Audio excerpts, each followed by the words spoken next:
Fall is on her way. This little baby's staring at me.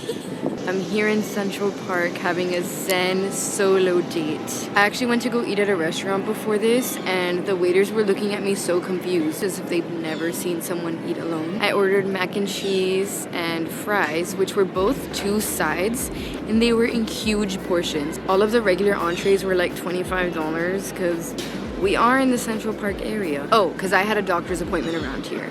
So I was like, might as well just come to Central Park, do some writing, as well as just basically talking to myself. You know, it's therapeutic. So this lady came up to me speaking in Spanish, asking me like, what's around here that's cool that I can go and see? So I pointed uptown and I was like, over there's like 2 bodies of water. It's really pretty to sit by there. If you go even further, like 15 more minutes, there's the Met. And I started showing her my map and she was like, oh, what is that you're using?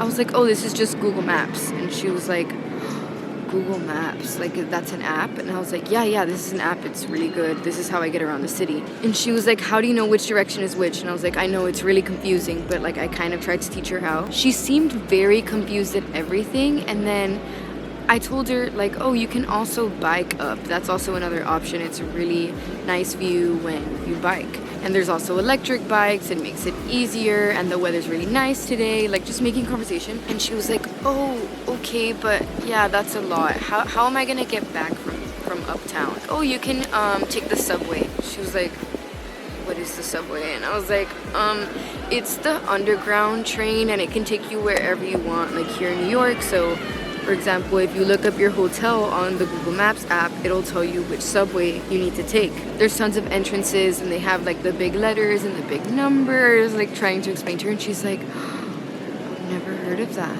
And I was like, ma'am, are you here alone? And how are you getting around? Like, what are you doing? So I asked her if she has a smartphone. Like, I was like, maybe I'm just like assuming too much. And she was like, yeah, I have an iPhone. And I was like, well then, ma'am, you have no excuse. And when we were having this conversation, my camera was out, like, on the bench. I started getting so sus. Like, I'm always, like, on guard, ready for her, like, grab my camera when I was distracted and, like, run away. But anyway, I'm so ready for fall. What I'm really here to do is reflect on what this summer has been. There's been so many highs and lows, and I would say that they were, like, on extreme opposite ends, like, the highs were amazing. I graduated, I got into grad school, my whole family was here in New York, like even my aunts were here, it was amazing. And then the lows were low. Like I never talked about this on here, but before I graduated, I went through this whole scandal with one of my dance professors, and I think that's what just like set everything off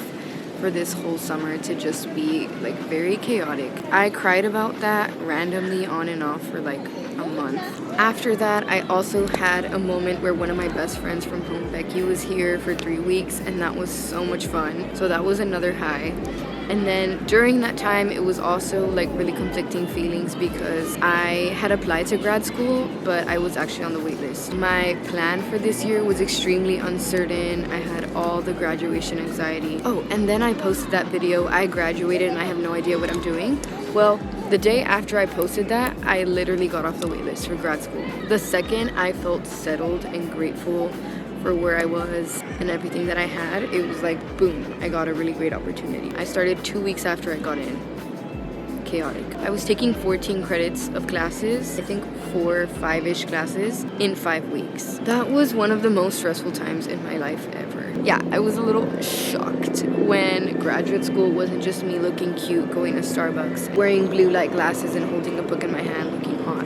Then I ended up finishing the summer session feeling much better, went home for 2 weeks and refreshed myself. That was another high. I also spontaneously went camping for a day with my mom because this is the first year that I don't actually go camping. Then I came back, I moved apartments. I'm still not done unpacking and I've lived there for 3 weeks now. My excuse is just that I'm still in the moving phase. But yes, I'm loving my new apartment. There's so much natural light, so that's been good. But now my schedule is part-time, so I'm doing 2 classes only, but each class assigns like 8 hours of homework. Yeah, a few days ago, I was finally able to articulate why I have been crying so often.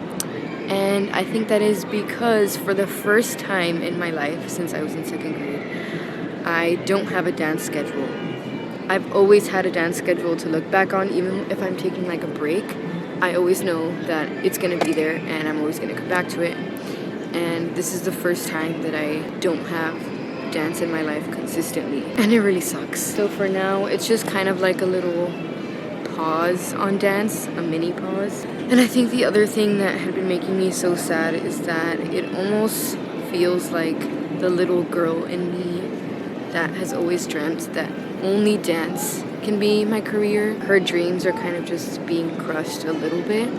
Like as I'm sitting in this coding class, it almost just feels like I need to do this in order to have a good job. Even if it is in the dance world, working with dance and tech as a choreographer. It's like I need to get this 2nd degree in order to feel as if I'm more valuable. Like I should feel equally valuable with the degree that I just earned. But now that I'm able to articulate that inner sadness, I'm feeling better. So I'm here to say goodbye to this crazy summer, and I'm ready to welcome fall, because it's just gonna feel like a new opportunity for like a new time in my life. And I will say, remaining grateful for everything that I have and getting to live here in New York is what keeps me grounded and makes me feel better. But I think at the same time, being so grateful all the time, I wasn't letting myself feel the negative emotions that I was suppressing. So now that I've cried it all out and I've articulated it, I think it's time for me to start journaling, which is why I brought this. I used to manifest a lot visually, like I'd close my eyes and visualize myself in the future a lot, and I think that's really worked for me. I've always visualized myself here in New York, and here I am. But lately I've just stopped doing that because I've been so exhausted. Now that I have the time, kind of, I want to start spending time with myself. Kind of like these. This selfishly was very therapeutic for me, and I hope this gave you some context as to what's been going on in my life. I know you're so curious. I'm also really happy that I've really kept it up with this YouTube channel, because I honestly love editing these videos. Maybe not editing this one because it's just gonna be me talking and talking, so it annoys me. But like I literally wake up looking forward to edit my videos and labeling the footage, and once in a while I go back and watch my old videos just to relive like good moments. And yeah, I can say that after doing this for a year, I still love making videos, so I hope you all are enjoying them. Alright, I'm just gonna sit here and say goodbye to summer. I'll give you a moment of silence to do what you need to do. Okay, you clicked it? Okay. You're subscribed? Okay. You liked the video? Okay. Oh. My arm was in the same position for so long.